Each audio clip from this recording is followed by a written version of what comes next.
Hello दोस्तों, आपका स्वागत है हमारे यूट्यूब चैनल सुजानगंज 1001 की जीके जीएस की आज की क्लास में, जो कि आने वाली परीक्षाओं वनडे एग्जाम के लिए अत्यंत ही महत्वपूर्ण है। जिसमें हम एटमॉस्फेयर अर्थात वायुमंडल के बारे में, क्या ग्रह हैं, प्लैनेट्स के बारे में, इनके बारे में हम इसमें जानकारी इकट्ठा करेंगे या उनके बारे में अध्ययन करेंगे। तो आइए देखते हैं सर्वप्रथम वायुमंडल, जो कि पृथ्वी के चारों तरफ से घेरे हुए है। इसी वायुमंडल के कारण पृथ्वी ग्रह, जिसे हम नीला ग्रह उपनाम से भी जानते हैं, इस पर इसी वायुमंडल एटमॉस्फेयर के कारण ही जीवन की संभावना उपस्थित है या जीवन संभव है। ठीक, तो आइए वायुमंडल के बारे में जानते हैं। पृथ्वी के चारों ओर गंधहीन, रंगहीन और स्वादहीन पारदर्शी गैसों के मिश्रण का एक विशाल आवरण है। ये इसमें क्या है? गंधहीन, कोई गंध नहीं है, रंग भी नहीं है, न ही कोई स्वाद है। ऐसी पारदर्शी गैसों का मिश्रण यह वायुमंडल कहलाता है। ठीक, जो कई सौ किलोमीटर का है उसे वायुमंडल कहते हैं, जिसकी मोटाई कई सौ किलोमीटर, कई हजारों किलोमीटर तक है। ठीक, वायुमंडल पृथ्वी से गुरुत्वाकर्षण के कारण टिका रहता है। तो वायुमंडल पृथ्वी से गुरुत्वाकर्षण के कारण टिका है। ठीक, गुरुत्वाकर्षण बल के कारण वायुमंडल पृथ्वी के साथ घूर्णन वह भी कर रहा है। ठीक, वायुमंडल का उद्भव कैम्ब्रियन युग में हुआ था। कब? कैम्ब्रियन काल में वायुमंडल का उद्भव अर्थात उद्गम हुआ था। ठीक, वहीं पर वायुमंडल का विस्तार 1000 किलोमीटर की ऊंचाई तक है।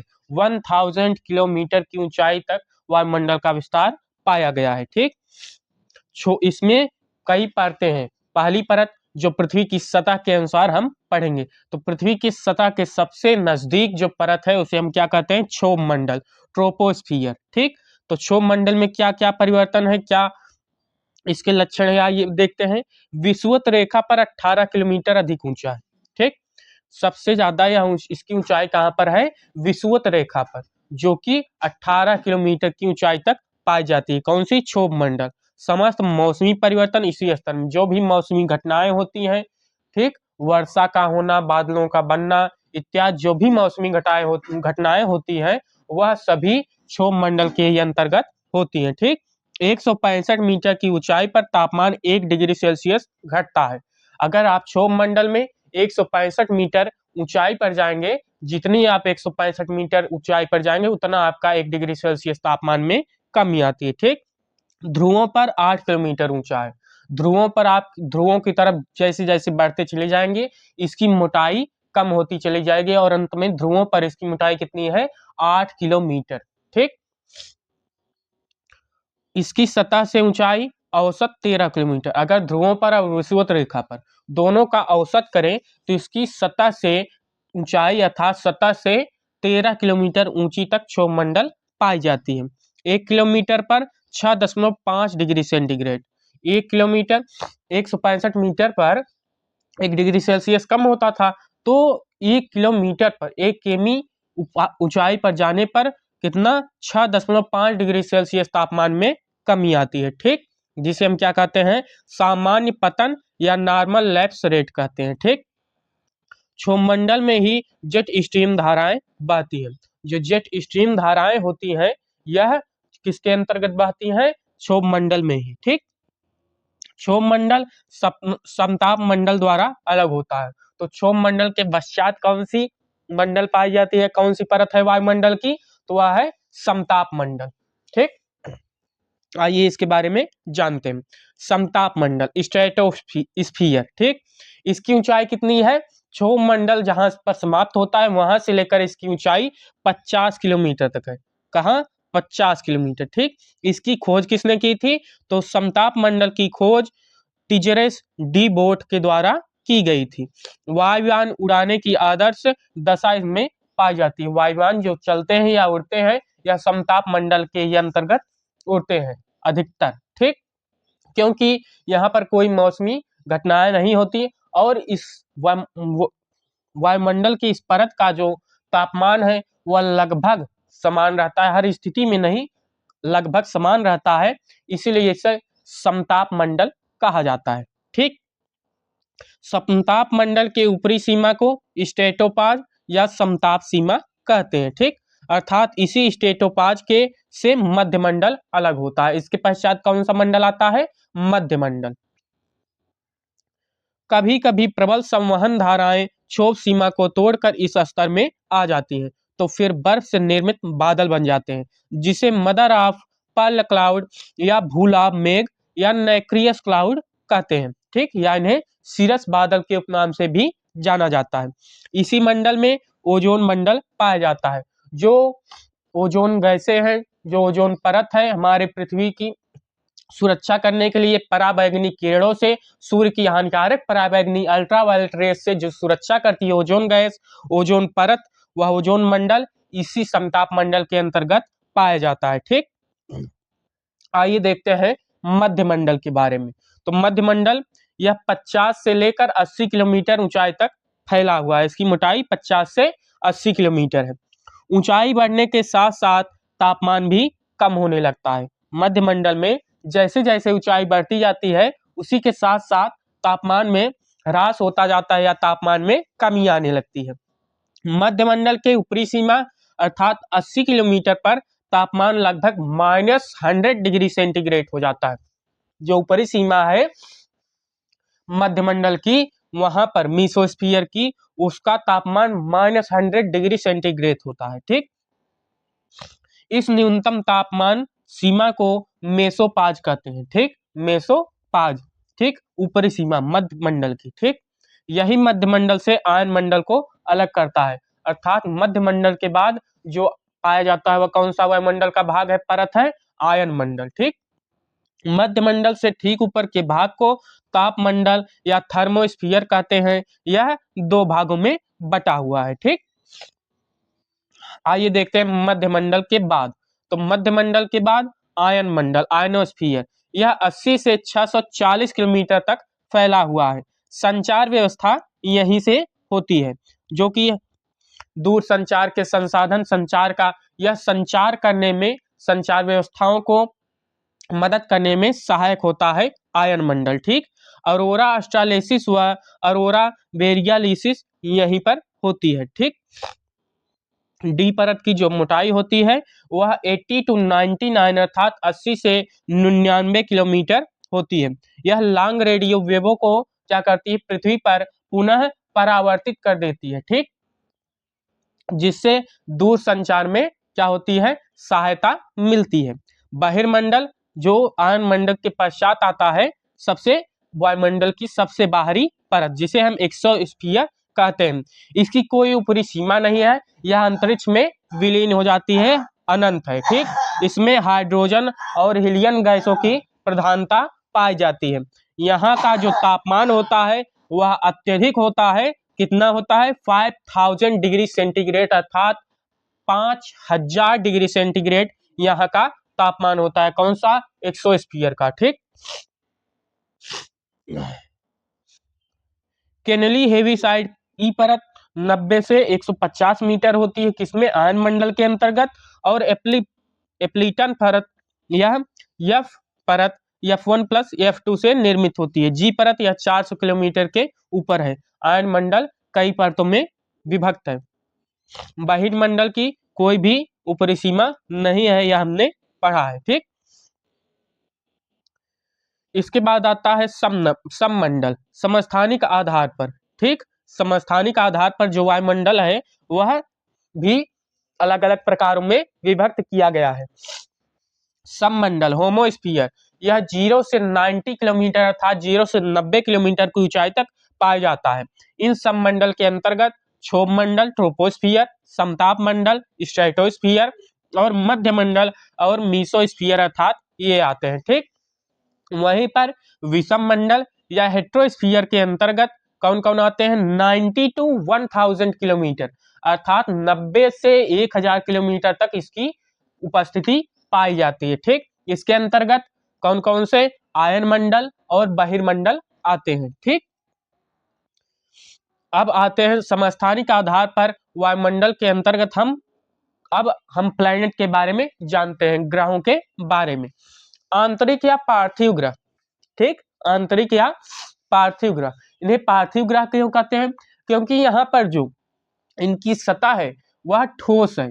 किसी मिट्टी जैसे पदार्थ या किसी ठोस पदार्थ से निर्मित है, ठीक।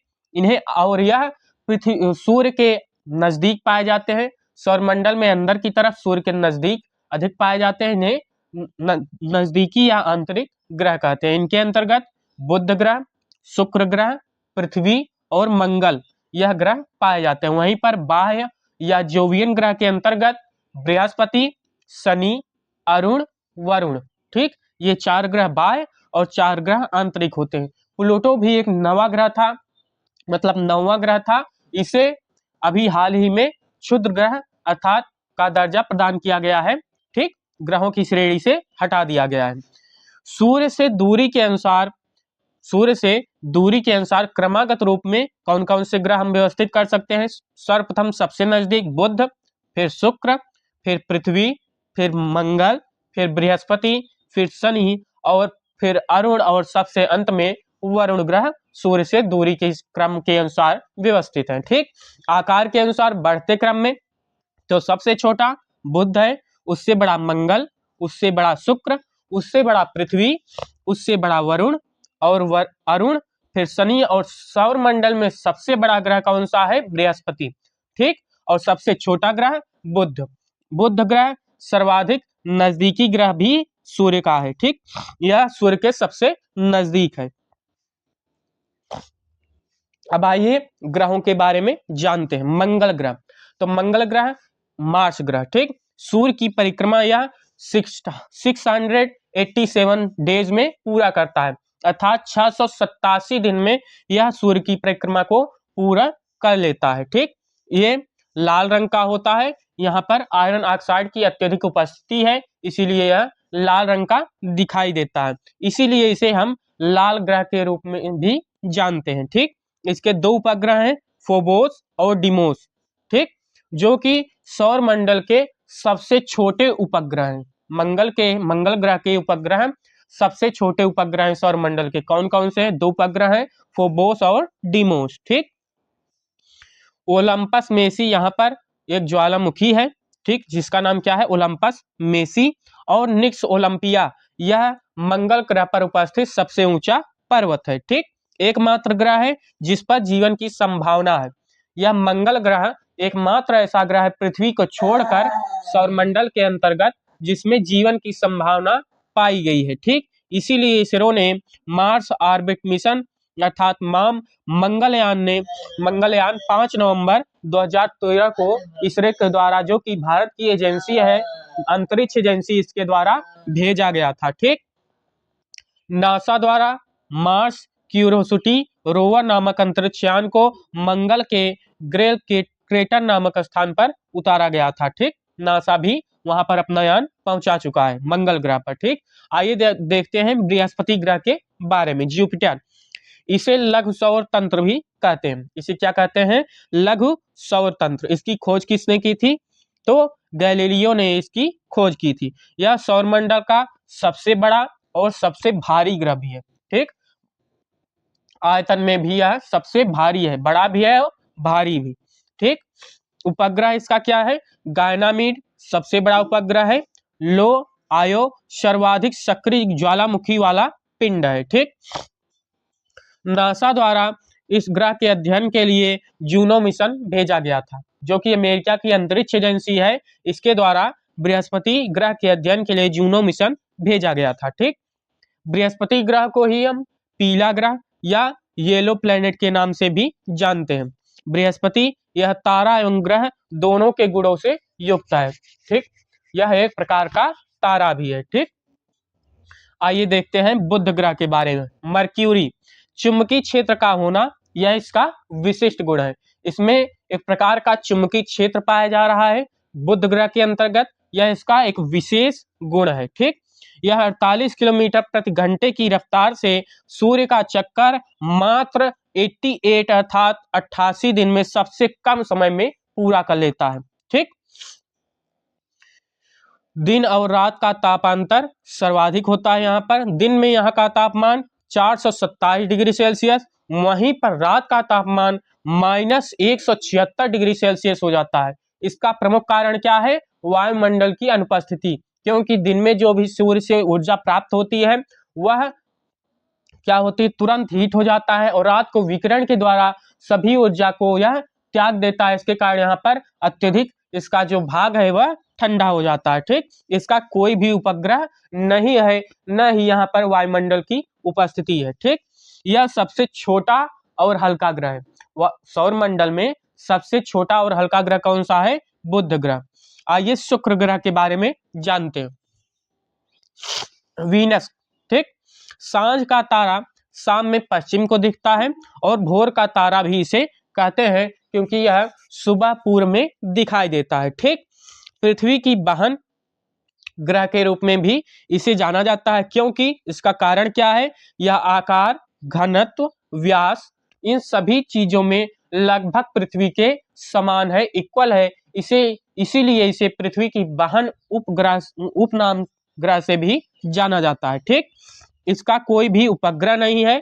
शुक्र एवं अरुण की परिक्रमा पूर्व से पश्चिम होती है, अर्थात दक्षिणावर्त। वहां पर सूर्योदय पश्चिम से होता है और सूर्यास्त पूर्व दिशा के में होता है। ठीक, शुक्र ग्रह पर और अरुण ग्रह पर सर्वाधिक लंबे दिन और रात यहीं पर होते हैं, शुक्र ग्रह में। ठीक, इसका घूर्णन क्या है? रोटेशन 243, और रिवॉल्यूशन यह क्या है? 225 किलोमीटर प्रति आवर। ठीक, अब आइए देखते हैं शनि ग्रह के बारे में। सैटर्न। घनत्व इसका क्या है? 0.7 ग्राम प्रति घन सेमी, जो कि अन्य ग्रहों में सबसे कम है। ठीक, डेंसिटी इसकी सबसे कम है। यह ग्रह कम घनत्व के कारण जल पर तैर सकता है। यदि इसको जल में रख दिया जाए, यहाँ पर जल हो जाए सौरमंडल के अंतर्गत, तो इसका घनत्व इतना कम है कि यह जल पर भी तैर सकता है। ठीक, इसका ऊपरी वायुमंडल अमोनिया से घिरा हुआ है, जिस कारण यह ग्रह पीला दिखाई देता है। इसका जो वायुमंडल है उसमें अमोनिया गैस की अधिकता पाई जाती है, इसी कारण इसे यह पीले रंग का दिखाई देता है। ठीक, चारों तरफ इसके वलय पाए जाते हैं, रिंग्स पाए जाते हैं। ठीक, शनि ग्रह के चारों तरफ इसके जो उपग्रह हैं टाइटन, फोबे, जो कि बुध के बराबर है। बुध ग्रह के बराबर इसका जो है उपग्रह है, उसका नाम क्या है? Titan, Phoebe. अब आइए देखते हैं अरुण ग्रह के बारे में, यूरेनस। ठीक, 1781 ईस्वी में विलियम हर्शल द्वारा इसकी खोज की गई थी। मीथेन गैस के कारण यह नीले रंग का दिखाई देता है। वहीं पर अधिक झुकाव के कारण इसे लेटा हुआ ग्रह के उपनाम से भी हम जानते हैं। ठीक, यह पूर्व से पश्चिम दिशा में रोटेशन करता है। ठीक, यह यहाँ पर सूर्योदय जो होता है वो पश्चिम में होता है, सूर्यास्त पूर्व में होता है। इसके चारों तरफ 9 वलय पाए जाते हैं। वहीं पर शनि ग्रह के चारों तरफ 7 वलय। ठीक, 7 रिंग्स। या इसका जो उपग्रह है वह क्या है? टाइटेनिया। अरुण का उपग्रह, यूरेनस का उपग्रह टाइटेनिया। ठीक, वरुण। आइए देखते हैं वरुण ग्रह के बारे में। नेपच्यून। 1846 ईस्वी में जहान गले, जो कि जर्मन के वैज्ञानिक हैं, ठीक, इनके द्वारा इसकी खोज की गई थी। इसे हरा ग्रह या सर्वाधिक ठंडा ग्रह भी कहते हैं। ठीक, यहाँ पर सूर्य की किरणें बहुत कम मात्रा में पहुंचती है। यह इसका अत्यधिक भाग ठंडा रहता है, इसलिए इसे ठंडा ग्रह भी कहते हैं, और इसे हरा ग्रह उपनाम से भी जाना जाता है। इसका जो उपग्रह है वह ट्रिट्रान है। क्या? ट्रिट्रान। ठीक, वरुण ग्रह सूर्य से सबसे दूर है। यह दूरी के क्रम में सूर्य से सबसे दूरी पर स्थित ग्रह है। ठीक, वरुण ग्रह। अर्थ। आइए देखते हैं अपनी पृथ्वी के बारे में। ठीक, जिसे नीला ग्रह उपनाम से भी हम जानते हैं। आकार में यह सौरमंडल में 5वें नंबर पर है, और दूरी में सूर्य से तीसरे स्थान पर उपस्थित है। पृथ्वी अपने अक्ष पर 23.5 डिग्री झुकी हुई है। ठीक, पृथ्वी का जो घूर्णन काल है वह 23 घंटे 56 मिनट और 4 सेकंड है, लगभग 24 घंटे के बराबर। ठीक, सूर्य का जो परिक्रमण यह लगभग 365 दिन 5 घंटे 48 मिनट एवं 46 सेकंड में यह सूर्य के चारों ओर एक परिक्रमा पूरी कर लेती है। इसका एकमात्र उपग्रह है जिसे हम मून, चंद्रमा के नाम से जानते हैं। ठीक, पृथ्वी यह सौरमंडल में सक्रिय ज्वालामुखी यहाँ पर पाए जाते हैं। ठीक, यह 5 ग्रहों में से भी एक है। इसके अलावा बृहस्पति, शनि, शुक्र, वरुण ग्रहों पर भी सक्रिय ज्वालामुखी पाए जाते हैं और 5वें ग्रह पृथ्वी है जहां पर सक्रिय ज्वालामुखी की उपस्थिति पाई गई है। तो आज हमने जाना प्लैनेट्स के बारे में और पृथ्वी के वायुमंडल के बारे में। तो आज के लिए बस इतना ही। हम पुनः कल मिलेंगे जीके जीएस के एक नए रोचक तथ्यपूर्ण महत्वपूर्ण टॉपिक्स के साथ, जो कि आने वाली परीक्षाओं के लिए अत्यंत महत्वपूर्ण होगा। तो आज के लिए बस इतना ही। धन्यवाद।